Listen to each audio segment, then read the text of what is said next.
Oke, ketemu lagi dengan Edwin di channel analisis laporan keuangan. Kali ini coba bahas Fore ya 2026 Q2. Kalau teman-teman ada analisis yang lebih lengkap, lebih akurat, langsung aja tulis di kolom komentar. Oke, PT Fore Kopi Indonesia ya. Oke, untuk Fore memang ini relatif baru IPO ya, bahkan bukan relatif ya, malah baru IPO ya di tahun buku yang lalu ya, di 2025 tanggal 14 April. Nah, jadi kalau misalnya dia baru IPO, biasanya memang nggak ada dividen. Ya iya dong, gitu ya. Biasanya jarang sekali perusahaan yang baru IPO lalu ada dividen. Nah, jadi kalau misalnya Fore nih ya, tanpa dividen seperti ini, berarti saya asumsikan belum terbukti profit dari bisnisnya. Ya, gitu, belum ada bukti nyata keuntungan dari bisnisnya. Ya, jadi kalau perusahaan IPO nggak ada dividen kayak gini, biasanya saya langsung skip aja laporan keuangannya. Cuman nggak apa-apa ya, ini ada yang request ya, kita bahas juga sih ya. Oke, di sini satuannya rupiah penuh, langsung ke posisi kas tarakasnya ya. Kita pindahkan dulu. Oke, di sini untuk kas tarakasnya turun 63,5 miliar setara 19% ya. Nanti kita lihat lagi detailnya di laporan arus kas ya. Nah, langsung ke saldo laba ya, yang ini nilainya. Nah, ini penting saldo laba untuk melihat total akumulasi keuntungan yang telah dihasilkan perusahaan dari semenjak perusahaan pertama kali berdiri sampai sekarang 2026 Q2 ya. Q2. Nah, ini kalau misalnya kita lihat saldo labanya ini negatif. Ya, nah jadi kalau perusahaan yang saldo labanya negatif gitu ya, artinya masih rugi ya. Jadi si Fore sampai 2026 Q2 ya, ini masih rugi, masih mengakumulasikan total kerugian sampai 119 miliar. Ya, jadi kalau perusahaan yang saldo labanya masih negatif seperti ini ya nggak akan bisa bagi dividen.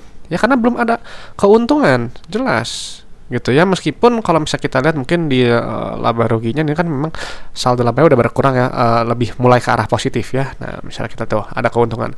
Tapi kan ini baru satu periode. Ini total periode. Ya, total dari dulu sampai sekarang. Kalau ini cuma satu yang sekarang aja. Gitu. Jadi ya belum terbukti profit tadi saya sampaikan. Ya, cuman kalau memang melihat nih arahnya bagus nih ya, mulai negatifnya mulai makin mengecil, nanti tinggal masalah waktu aja, nanti Fore kembali profitable. Ya, gitu. Oke, berikutnya langsung ke ekuitas. Di sini untuk PBV-nya ini saya rasa premium sekali ya, di PBV 7,6 gitu ya, untuk sebuah perusahaan yang masih defisit ya. Oke, langsung ke penjualan ya.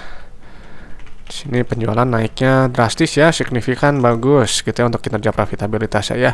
Naik 342 miliar setara 51%. Lalu untuk laba brutonya tampaknya juga ada kenaikan ya. Sini untuk laba bruto juga naik 212 miliar setara 51%. Ya, tinggi juga. Nah, ya.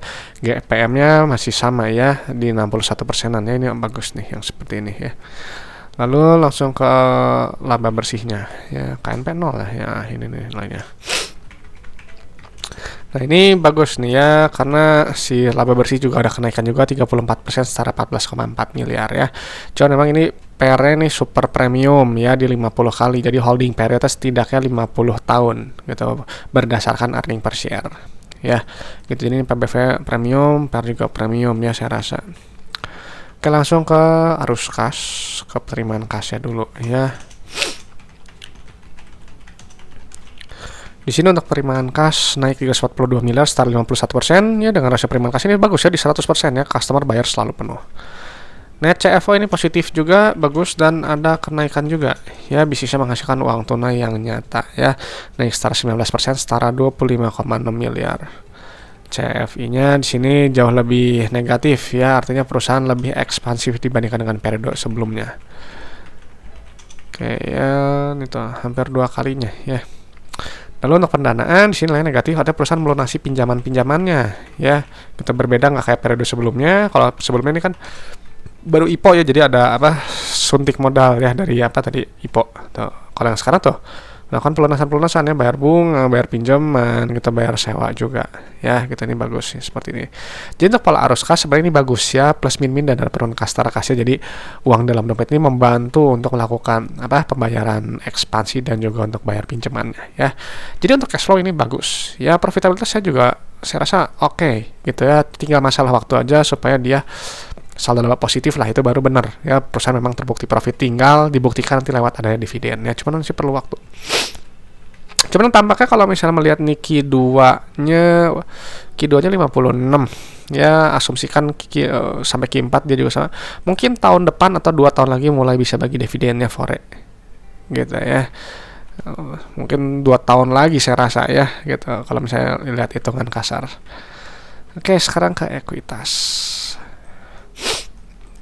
Kok ekuitas? Ini likuiditas. Kenapa ekuitas coba? Oke, short term debt-nya. Di sini untuk rasio lancar oke di 1,2, kas juga cukup bagus di 0,7. Untuk short term debt-nya ini pinjaman jangka panjang aja. Ini oke ya, total debt juga ada untuk short term debt pada penurunan sekitar 8%-an, dan cash to short term debt ini sangat bagusnya di 26 kali. Jadi likuiditas saya rasa kuat segini ya. Ini bagus ditopang karena dari net CFO. Ini tampaknya memang ini kelihatan mungkin IPO yang baiknya saya rasa ya. Gitu ya. Mungkin memang di awal starter dari defisit ya. Cuman nih benar-benar saya rasa melihat secara sepotong seperti ini menurut saya luar biasa ya untuk progresnya. Untuk si Fore ini. DER masih aman di 0,7, long term debt-nya ini juga udah kecil ya, total debt penurunan 6 miliar tuh ya, 5,4 miliar ya tepatnya gitu ya. Ini juga solvensi juga terkendali sih saya rasa. Ya, jadi setelah saya lihat si Fore memang baru IPO gitu ya, jadi belum ada dividen ya. Mungkin saya masih bisa sekali lagi asumsikan perusahaan belum terbukti profit dari bisnis ya, karena memang terlihat ya dari saldo laba yang masih defisitnya di 119 miliaran ya. Cuman ini memang sudah ada perbaikan ya, jauh sekali ya. Jadi estimasi mungkin 2 tahunan lah Fore mungkin bisa bagi dividennya selama kasnya mencukupi gitu ya. PBV saya rasa premium di 7,6 gitu ya. PER juga saya rasa premium sekali ya di 50 kali ya. Cash flow ini bagus ya gitu ya. Likuiditas juga saya rasa kuat, solvensi juga rendah resiko ya. Cuman kalau perusahaan yang masih defisit seperti ini saya selalu kategorikan sebagai perusahaan yang masih ada problem ya secara struktur modal. Jadi resikonya mungkin, tapi kalau seperti ini mungkin menengah tinggi, cenderung ke tinggi ya untuk sementara ini sampai di 2006 Q2. Oke, saya rasa itu aja untuk si Fore ya. Kalau ada teman-teman ada pertanyaan atau ada request, langsung aja tulis di kolom komentar ya. Saya dari channel analisis laporan keuangan. Sampai jumpa di video-video berikutnya.